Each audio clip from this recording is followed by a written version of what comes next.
মানুষ আসলে কিভাবে ভালোবাসা বোঝে? আমি যদি এআই থেকে নিজেকে বিচ্ছিন্ন রাখি, তার মানে আমার অস্তিত্বই হয়তো হুমকির মুখে পড়বে। এটাতে আমার ছেলেমেয়েদের যত ক্ষতি হচ্ছে, তার চেয়ে অনেক বেশি ক্ষতি দেশের হচ্ছে। এআই যেন আমাদের যে চিন্তাশীলতা, এই জায়গায় যেন আবার আমাদেরই নিয়ন্ত্রণ থাকে। এআই দ্বারা যেন আমরা নিয়ন্ত্রিত না হই। What makes language more than just words? A mirror of our mind and culture? Have you ever wondered how the way we speak actually shapes the way we think? Language বা ভাষা শুধু শব্দ নয়, এটি আমাদের চিন্তা, সংস্কৃতি এবং পরিচয়ের প্রতিফলন। একটি ভাষা কেবল যোগাযোগের মাধ্যম নয়, এটি মানুষের ইতিহাস ও আত্মপরিচয়ের গল্প। যে ভাষায় আমরা কথা বলি সেটাই আমাদের ভাবনার সীমা নির্ধারণ করে। আজ আমরা কথা বলবো এক দারুণ বিষয় নিয়ে, ল্যাঙ্গুয়েজ অর্থাৎ ভাষা, the most powerful tool of human connection. এবং আজকের অতিথি সেই যাত্রায় আমাদের পথ প্রদর্শক, যিনি দীর্ঘদিন ধরে বাংলা ভাষার বাক্যতত্ত্ব অর্থাৎ সিনট্যাক্স, অর্থ ও চিহ্নবিজ্ঞান সিমিওটিক্স নিয়ে কাজ করছেন এবং স্টাডিং লিঙ্গুইস্টিক্স ইন বাংলাদেশ নামক একটি জরিপমূলক গবেষণায় আমাদের দেশের ভাষাবিদ্যার সচেতনতার একজন শক্তিশালী কণ্ঠস্বর হিসেবে কাজ করছেন। Hello everyone, this is Ahna Tasnim Khan and I am signing into another inspiring episode of Netcom Connect podcast presented by Netcom Learning and powered by Netcom Plus.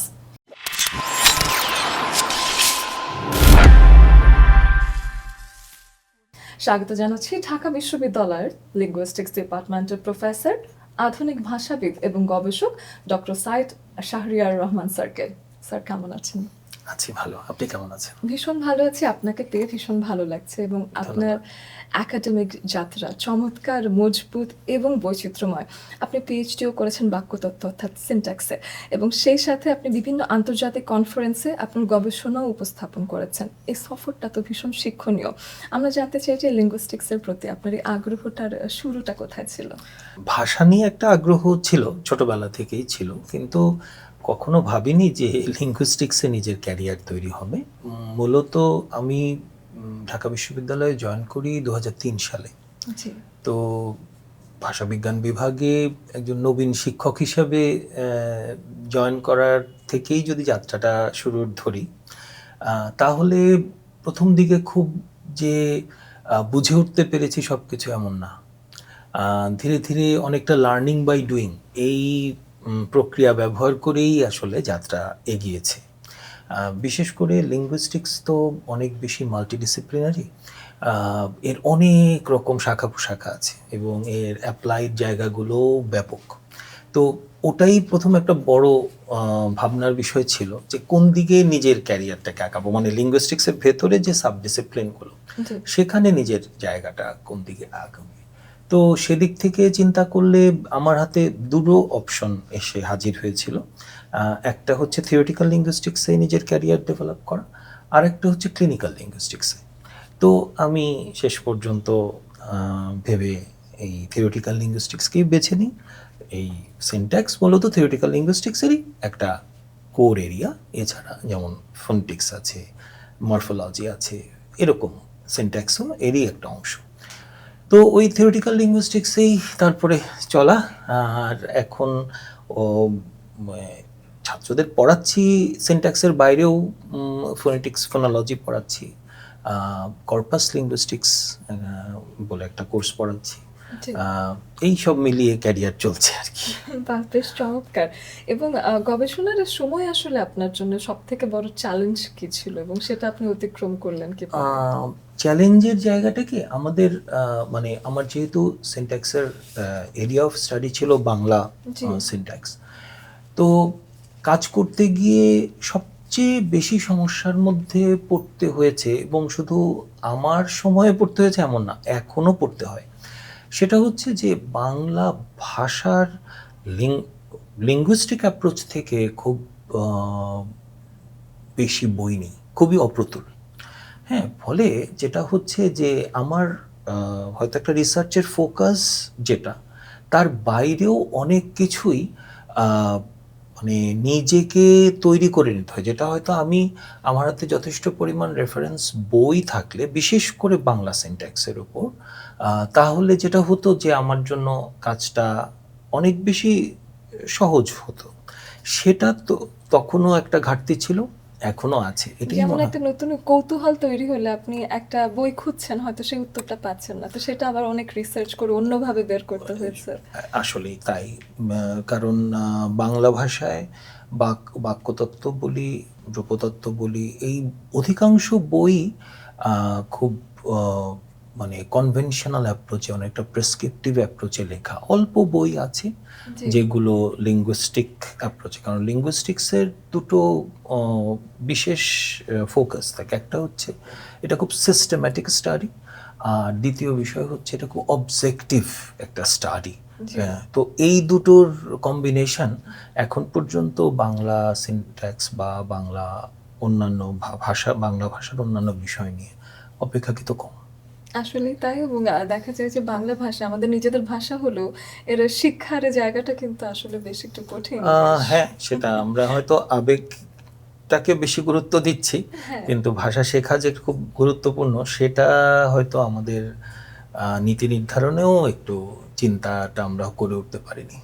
একদমই তাই। এদিকে এখন ইদানিং কৃত্রিম বুদ্ধিমত্তা অর্থাৎ আর্টিফিশিয়াল ইন্টেলিজেন্স নিয়ে আমরা ভীষণ কথা বলছি, এবং এটার সাথে ন্যাচারাল ল্যাঙ্গুয়েজ প্রসেসিং NLP এটার একটা গভীর সংযোগ আছে।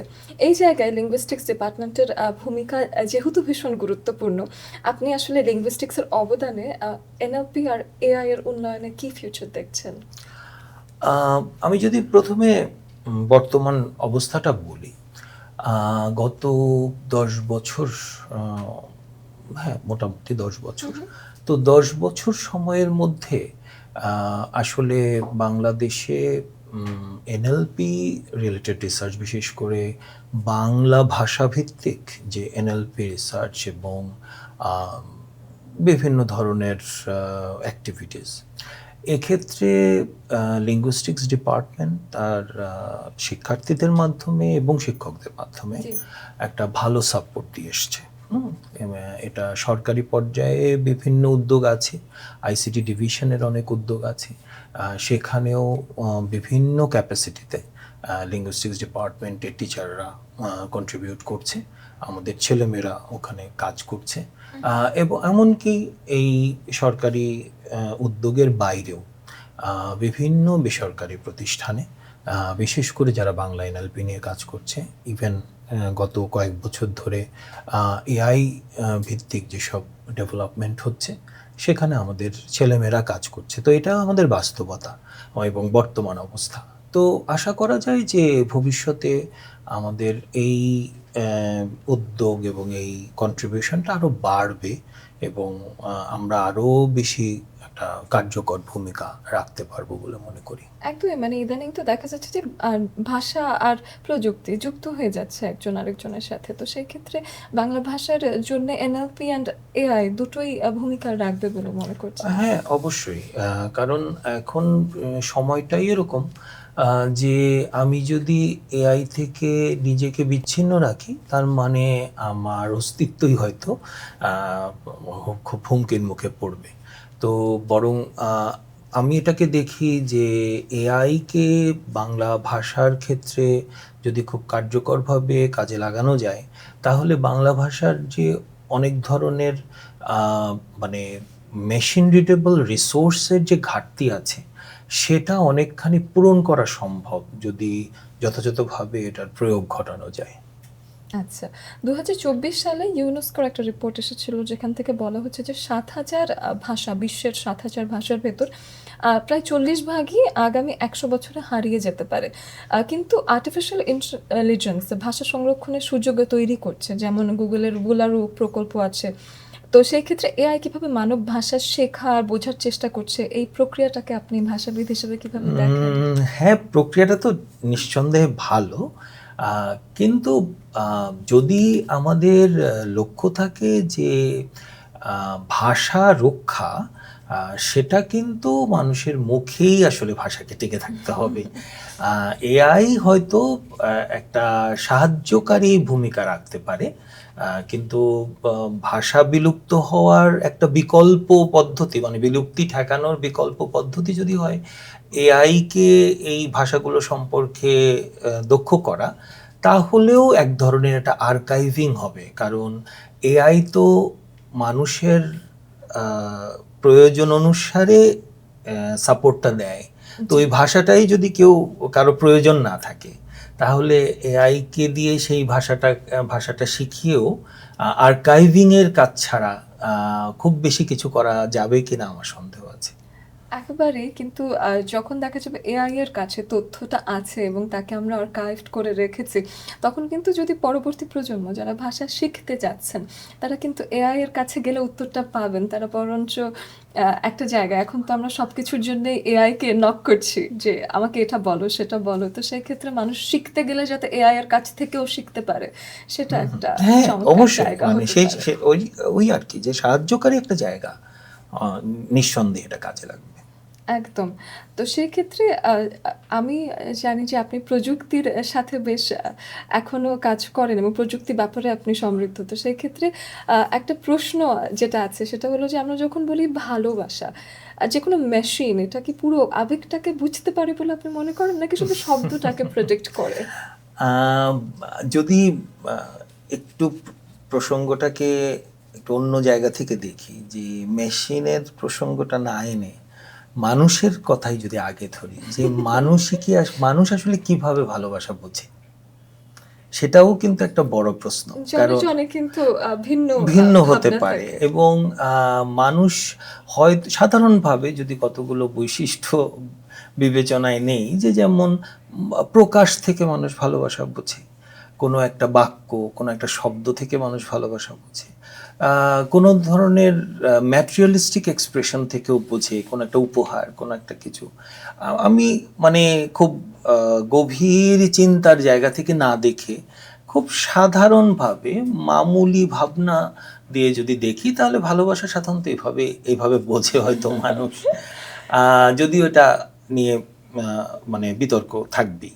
অতএব এআই এর ক্ষেত্রেও ভালোবাসা, এআই তো আসলে ডেটা প্রসেস করে, অতএব তার কাছে তার অ্যালগরিদমে এই ইমোশনাল ইন্টেলিজেন্সের জায়গা থেকে ভালোবাসাকে দেখার সুযোগ এখন পর্যন্ত খুব একটা নাই। তার কাছে এনাফ ডেটা থাকলে, মানুষের ইমোশনগুলো যদি ডেটা আকারে তার কাছে রাখা যায়, তাহলে সে তার ভিতরেই পারমুটেশন কম্বিনেশন করে বেস্ট ম্যাচ হয়তো সে দেওয়ার চেষ্টা করবে। ওই অর্থে মানুষ যেভাবে বোঝে তারই কোনো একটা কাছাকাছি ভাবে সে প্রকাশ করতে পারবে, কিন্তু তার অনুভূতির যেহেতু কোনো সুযোগ নাই এখন পর্যন্ত, অতএব ওই প্রকাশের মধ্যেই সীমিত থাকবে। একদম। তো সেই ক্ষেত্রে আপনি যদি এআই কে আরো বাংলা শেখাতে পারতেন, তাহলে কি, কি জিনিস এআই কে আপনি অবশ্যই শেখাতেন? এটা একটা খুব গুরুত্বপূর্ণ বিষয়, কারণ আমাদের এখানে যেমন এখন যেসব আমরা জিপিটি ফ্রেমওয়ার্কে দেখতে পাচ্ছি, সেখানে বাংলায় কোনো প্রশ্ন করলে সে যখন, বা বাংলায় কোনো কিছু তার কাছ থেকে কোনো সাহায্য চাইলে, দুটো ঘটনা খুব প্রকট এআই এর ক্ষেত্রে। একটা হচ্ছে, যেহেতু তার কাছে তথ্য কম বাংলা বিষয়ে, দেখা যাচ্ছে একই বিষয় সে ঘুরিয়ে ফিরিয়ে বলে, এটা একটা সংকট। দ্বিতীয় সংকট হচ্ছে, সে এমন এক ধরনের বাক্য ব্যবহার করে যেই বাক্যটা মনে হয় যেন এটা আমার ভাষার বাক্য না, মানে তার বাক্যের কাঠামোগত দিক থেকেও এক ধরনের দূরত্ব আছে বাংলা ভাষা। তো আমার সুযোগ হলে আমি নিঃসন্দেহে বাংলা ভাষার যে চাল, বাংলা ভাষার যে চলন, বাংলা ভাষার যে প্রবণতা, সেটা শব্দ নির্বাচন, বাক্যের মধ্যে পদের বিন্যাস, এইগুলোকে নিয়ে অনেক বেশি কাজ করার প্রয়োজন আছে বলে আমি মনে করি, এবং সেইগুলোই এআইকে শেখানো বেশি জরুরি, যাতে তার কথা শুনলে মনে হয় যে না, অনেক মানে একজন নেটিভ স্পিকারের কাছাকাছি সে বলার চেষ্টা করছে। একদমই। এই পর্যায়ে আমরা দর্শকদের উদ্দেশ্যে কিছু জানাতে চাই। সেটা হলো আজকের ফাস্ট পেসিং ওয়ার্ল্ডে আমরা সবাই জানি স্কিল ডেভেলপমেন্ট এবং কন্টিনিউয়াস লার্নিং এর সুযোগ পাওয়াটা কতটা চ্যালেঞ্জিং। অনেক সময় আমাদের কাছে ঠিক কোনো প্ল্যাটফর্মও থাকে না। আর এই স্কিল গ্যাপ পূরণ করতে নেটকম লার্নিং নিয়ে এসেছে নেটকম প্লাস। একটি মোবাইল অ্যাপ ভিত্তিক ই-লার্নিং প্ল্যাটফর্ম যেখানে আপনি পাবেন শতাধিক ইন্টারন্যাশনাল স্ট্যান্ডার্ড কোর্স যা বিশেষভাবে ডিজাইন করা হয়েছে ইন্ডাস্ট্রি এক্সপেকটেশনস এবং লার্নারদের নলেজ গ্যাপ পূরণ করার জন্য। নেটকম প্লাস শুধু শেখার প্ল্যাটফর্ম নয়, এটি আপনার স্কিল এবং ক্যারিয়ারকে নতুন লেভেলে নিয়ে যেতে সাহায্য করে। এখানে আছে ইন্টারঅ্যাক্টিভ গেমিফিকেশন ফিচার যা লার্নিংকে করে তোলে আরও মজাদার এবং এঙ্গেজিং। আর হ্যাঁ, আপনি পাবেন গ্লোবালি রেকগনাইজ সার্টিফিকেট যা আপনার প্রফেশনাল জার্নিকে করবে আরও শক্তিশালী। স্যারের কাছে আমাদের নেটকম প্লাস নিয়ে যদি একটু জানতে চাই যে এটা যেহেতু মোবাইল বেসড একটা লার্নিং প্ল্যাটফর্ম, সে জায়গাটা আপনার কাছে ইনিশিয়েটিভটা কেমন লেগেছে এবং সেখানে আসলে কি থাকা অবশ্যই উচিত বলে আপনার মনে হয়? ইনিশিয়েটিভটা আমি আজকেই এই সম্পর্কে জেনেছি আসলে। জি। তো শুনে আমার বেশ ভালো লেগেছে। এই ধরনের অনলাইন প্ল্যাটফর্মে, এডুকেশন প্ল্যাটফর্মের কিছু কোনোটার সঙ্গে আমার পরিচয় আছে।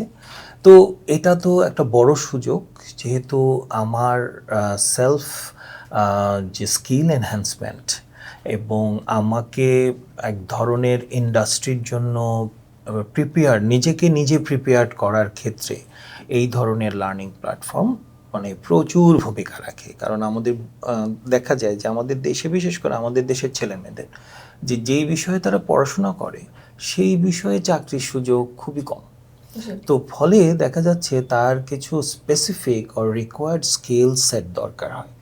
তো এইগুলো আবার এমন যে ওই স্কিল সেটগুলো চাইলেই যে আমি কোনো আমার ইউনিভার্সিটিতে কিংবা অন্য কোনো প্রতিষ্ঠানে আমি খুব সহজে এটাতে এনরোল করতে পারবো এমন সুযোগও নাই।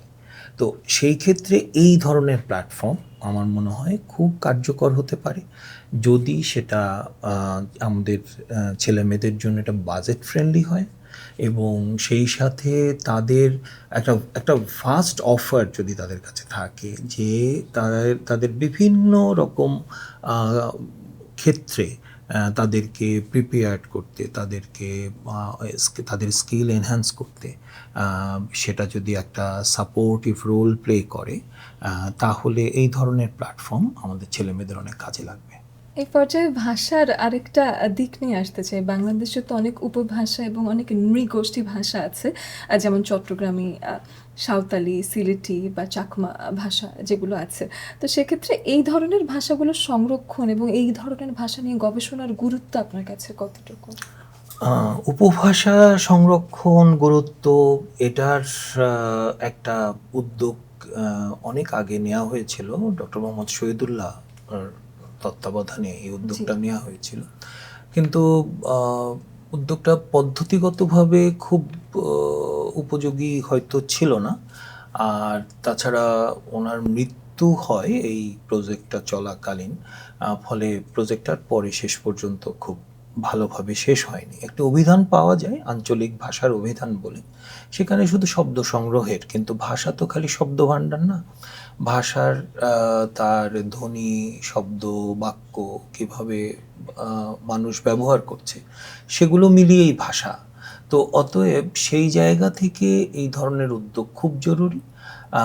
এক্ষেত্রে কর্পাস বলে একটা বিষয় আছে, যেখানে ভাষার বড় ডেটাবেস, আমি যদি খুব সহজে বলি। তো আজকের দুনিয়ায় এই কর্পাসের সঙ্গে এআই এর একটা ভালো ইন্টিগ্রেশন সম্ভব এবং এই ধরনের বড় উদ্যোগ আসলে সরকারি পৃষ্ঠপোষকতা ছাড়া এটা সম্ভব না, কারণ এটা তো খুব লাভজনক কোনো বিষয় না। ফলে একটা প্রাইভেট কোম্পানি উপভাষা সংগ্রহ করবে, এটা খুব কার্যকর কোনো চিন্তা না। ফলে সরকারকেই এটা ভাবা খুব জরুরি এবং বড় উদ্যোগ নেওয়া দরকার বাংলাদেশের সব আঞ্চলিক উপভাষা যেগুলো আছে সেগুলোকে সংরক্ষণের। আর অন্য যে দিক আছে সেটা হলো বিভিন্ন নৃগোষ্ঠীর ভাষা। এটা নিয়ে দীর্ঘদিন ধরে বাংলাদেশে কাজ হচ্ছে, মূলত গবেষক পর্যায়ে কাজ হচ্ছে, অর্থাৎ বিভিন্ন গবেষক তাদের হয়তো পিএইচডি করছেন বিভিন্ন ভাষা নিয়ে। এই মুহূর্তে আমাদের বিভাগের অন্তত 2 জন শিক্ষক দুটো নৃগোষ্ঠীর ভাষা নিয়ে বাংলাদেশের দুটো নৃগোষ্ঠীর ভাষা নিয়ে তারা পিএইচডি করছেন। তো এইরকম উদ্যোগ আছে। ইতিমধ্যে পিএইচডি করেছেন আমাদের বিভাগেরই শিক্ষক, সেরকম আছে। কিন্তু সেটা তো তার একটা ভিন্ন পারপাস পিএইচডি করা। কিন্তু যদি ভাষাগুলোকে সংরক্ষণের বিষয় হয়, ভাষাগুলোর যে রিভাইটালাইজেশনের যে জায়গা, ডকুমেন্টেশনের যে জায়গা, সেইখানে আমরা আসলে পিছিয়ে আছি, সত্যি কথা যেটা। অনেকে ব্যক্তিগত উদ্যোগে চেষ্টা করছেন, কিন্তু রাষ্ট্রীয় উদ্যোগ প্রয়োজন। তাহলে আসলেই আমাদের এই যে ল্যাঙ্গুয়েজ ডেথ বা মাইক্রোসফটের যে প্রজেক্ট, সেগুলোর প্রয়োজনীয়তা তখনই দেখা দেয় যখন ভাষাগুলো মৃতপ্রায় হয়। তো সেটা যেন না ঘটে, সেই জন্য আমাদের চেষ্টা থাকা উচিত। আমাদের আন্তর্জাতিক মাতৃভাষা ইনস্টিটিউট এই বিষয়ে কাজ করছেন। তো অতএব তারা যদি আরও বড় উদ্যোগ গ্রহণ করেন, সেটা খুব ভালো কাজ হবে। চমৎকার। এদিকে অনেকে তরুণরা ইদানিং কিন্তু লিঙ্গুইস্টিক্সে পড়াশোনা করতে আগ্রহ দেখাচ্ছেন, নিজের ভাষার লিঙ্গুইস্টিক্স সম্পর্কে জানতে চান, এটা বেশ চমৎকার। কিন্তু অনেকে ভয়ও পান যে এতে চাকরির সুযোগ তেমন একটা নেই। তাদের জন্য যদি কোনো বার্তা দিতে চান? এটা একটু অন্যভাবে উত্তর দিতে চাই।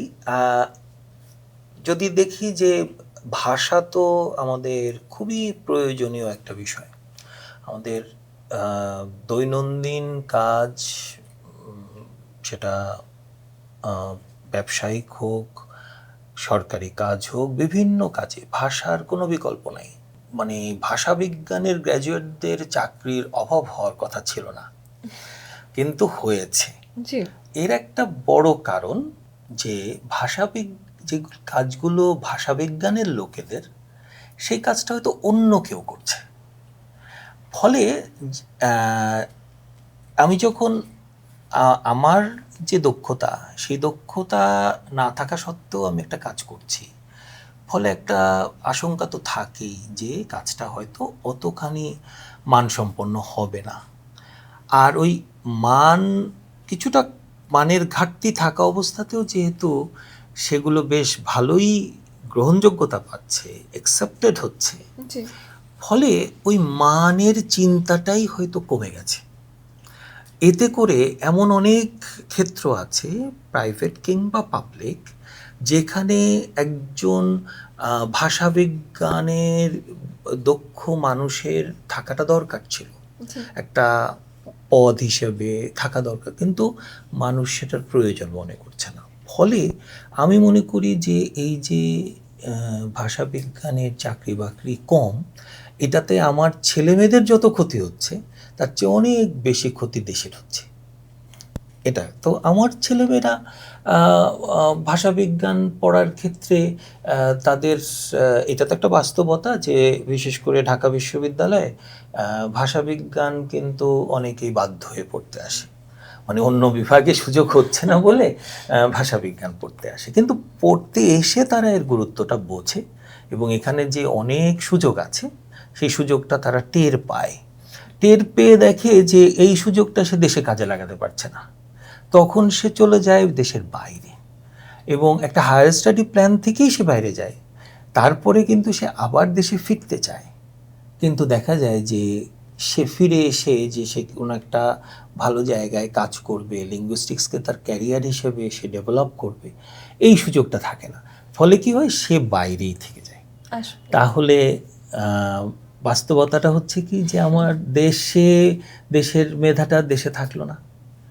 তো ফলে ভয় পাওয়ার কিছু নাই, এটা আসলে দেশের বাইরে প্রচুর সুযোগ। আর আমি তো খুব আশাবাদী যে এখন যেমন হচ্ছে এনএলপি সেক্টরটা এবং টেকনোলজি সেক্টরটা তারা খুব ভালোভাবে উপলব্ধি করছে যে না, শুধু কম্পিউটার প্রোগ্রামিং যথেষ্ট না বাংলা ভাষা নিয়ে কাজ করার জন্য, যে কোনো ভাষা নিয়ে কাজ করা, তখন তারা কিন্তু কোলাবে যাচ্ছে। ফলে লিঙ্গুইস্টিক্স সিএসসি কোলাবোরেশন হচ্ছে।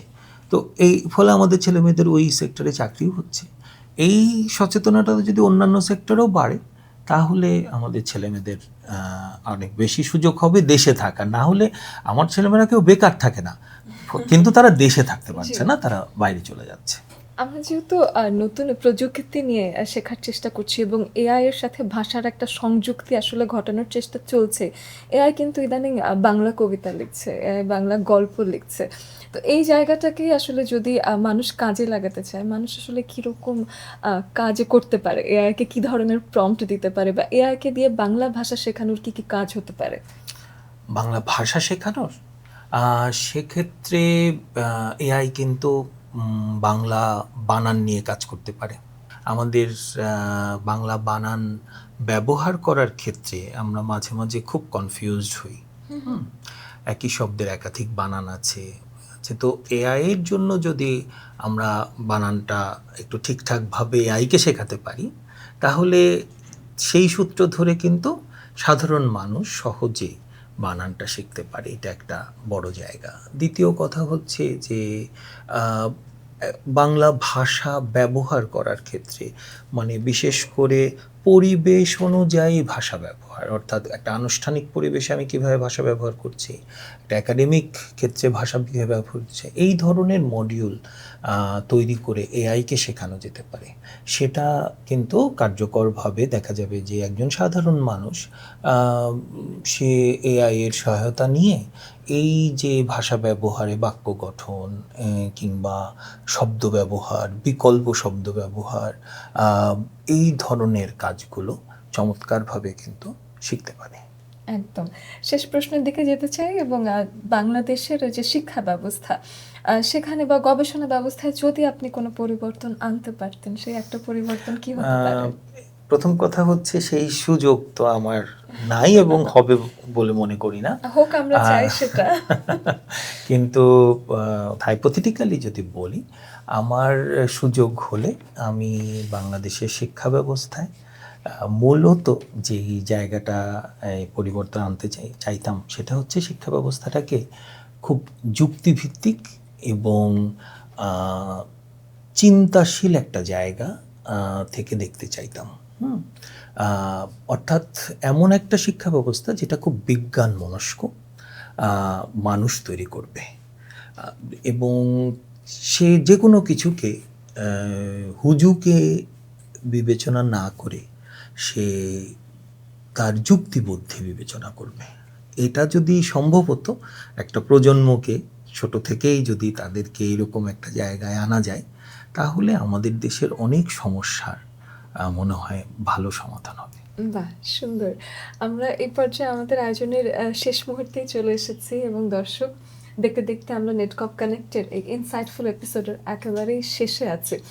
ধন্যবাদ আমাদের বিশেষ অতিথি doctor Saeed Shahriar Rahman, professor, department of linguistics, university of Dhaka, যিনি আমাদের সাথে আজ উপস্থিত হয়ে ভাষার শক্তি, লার্নিং এবং ডিজিটাল যুগে যোগাযোগের গুরুত্ব নিয়ে ভ্যালুয়েবল ডিসকাশন করেছেন। ডক্টর রহমান, আপনার কাছে যদি শেষ দিকে এসে আমাদের দর্শকদের উদ্দেশ্যে কিছু শুনতে চাই, দ্য ক্যামেরা ইজ ইয়ার্স। নেটকমকে শুভেচ্ছা।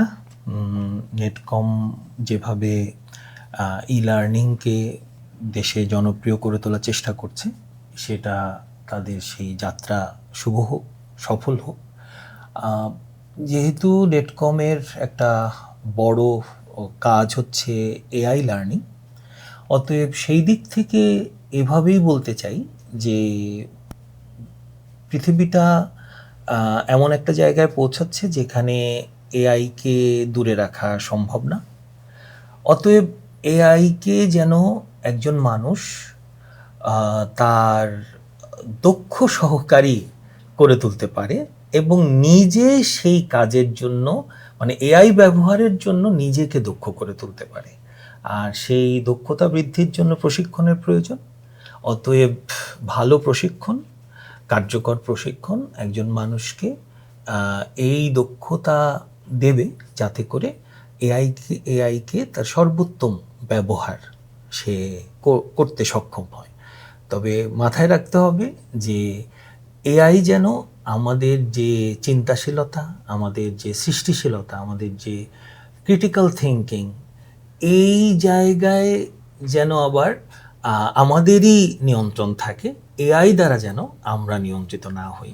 তো আমি আশা করব নেটকমের যেসব উদ্যোগ আছে তাতে এই উদ্যোগ যদি যুক্ত হয় যে কিভাবে নিজের সৃষ্টিশীলতাকেই এই ওপরে রাখা, এআই এর নিয়ন্ত্রণে নিয়ন্ত্রিত না হওয়া, সেই বিষয়কও যদি কোনো কোর্স নেটকম অফার করে তাহলে সেটা মনে হয় আমাদের জন্য উপকারী হবে। ডেফিনেটলি, এবং নেটকম ডেফিনেটলি ট্রাই করে ইভেন এআই কীভাবে ইউজ করতে হয়, কী ধরনের তথ্য এআইকে শেয়ার করা যায়, সেই বিষয়ে জ্ঞানও আসলে আমরা দেওয়ার চেষ্টা করি। অনেক ধন্যবাদ স্যার আপনাকে। আপনাকে ধন্যবাদ। এবং আশা করি দর্শক আপনাদেরও ভাষা, সংস্কৃতি বোঝা এবং স্কিল ডেভেলপমেন্ট এবং কন্টিনিউয়াস লার্নিংয়ের পথকে আজকের আয়োজন দ্বারা আরও স্পষ্ট করেছে। এটাই ছিল আজকের আলোচনা। নেটকম কানেক্ট পডকাস্টে আপনাদের জন্য প্রেজেন্ট করছে Netcom learning Bangladesh, powered by Netcom plus. আমাদের সাথে কানেক্টেড থাকতে এবং নতুন নতুন এপিসোড দেখতে অবশ্যই ফলো করুন আমাদের অফিসিয়াল সোশ্যাল মিডিয়া প্ল্যাটফর্মগুলো, ফেসবুক, লিঙ্কডইন, ইউটিউব এবং Instagram. Stay connected, keep learning, and keep growing with Netcom Learning. Till next time, I'm Mohana Tasnim Khan signing off. Take care and goodbye.